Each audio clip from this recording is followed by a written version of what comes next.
What is a pub but the common man's reflecting pool? Yeah, can't remember where I read that. Probably the back of a coaster, back before all this advertising got involved in drinking. I've been sat here for the last 40 minutes just thinking about my life. The ups, the downs, the loves, the hates, the accomplishments, the failures. No, I know what you're thinking. You're thinking, what the bleeding heck are you doing? Wasting your precious few years just staring at a lukewarm pint in a pub for. But to be honest, my wife, Sharon, she died a couple of days ago. Just went in her sleep like that. Bleeding heck.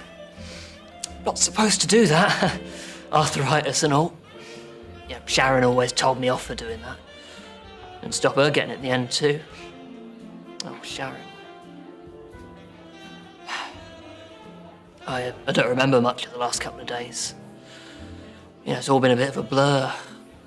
Contacting the funeral home, family crying on my shoulder, asking why I wasn't doing the same. Asking why I had a face on, as my granddaughter called it. Truth of it? I was thinking about the gammon in the fridge. Too much for just me.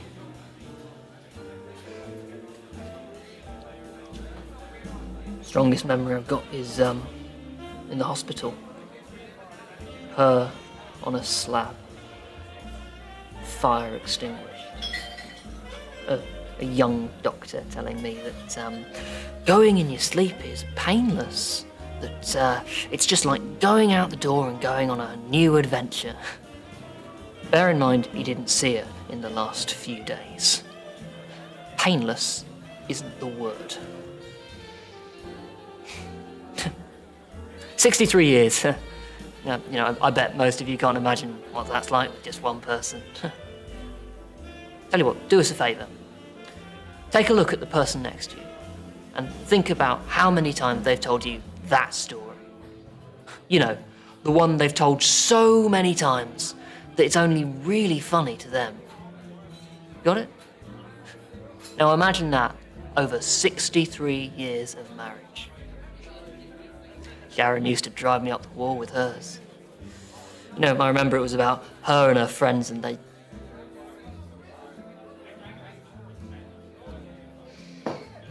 God, she was amazing. Funny, articulate, a good speaker, just a force for good. She used to go up to the old folks' home every Christmas and play hymns on the ukulele. It's a funny instrument, but we both played, up until... she was always happy when she played. Reminded her of her dad, I think. He taught her to play when she was young, and then she taught me. One of the many things she taught me. I thought I'd be relieved when she finally... And not that I'm saying that...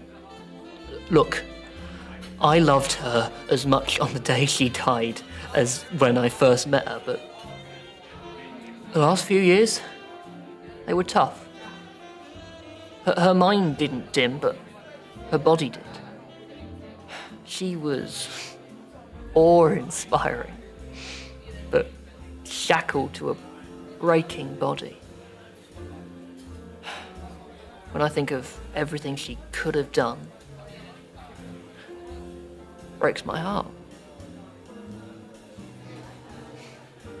It's the little things, really. The way she smiled in the morning, even if we'd fought. The way she hummed when she was thinking. House is so quiet without her now. But don't worry. I'm going to see her again soon.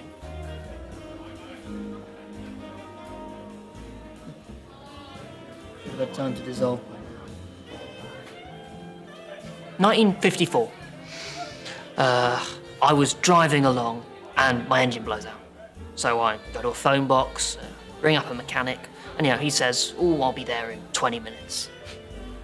2 hours later, he's not turned up, so I come into this pub and order a pint. It was music night.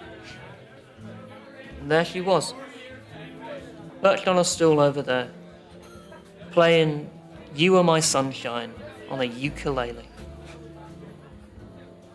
Mesmerised I was. 23, and I knew then and there. I married her 6 months later.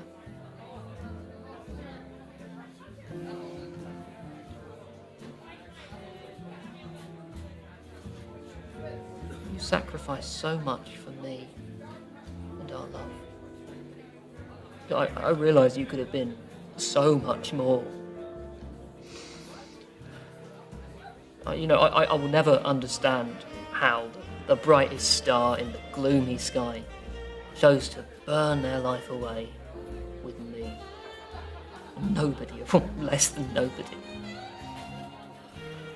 And I think how many times my heart skipped a beat when I saw you.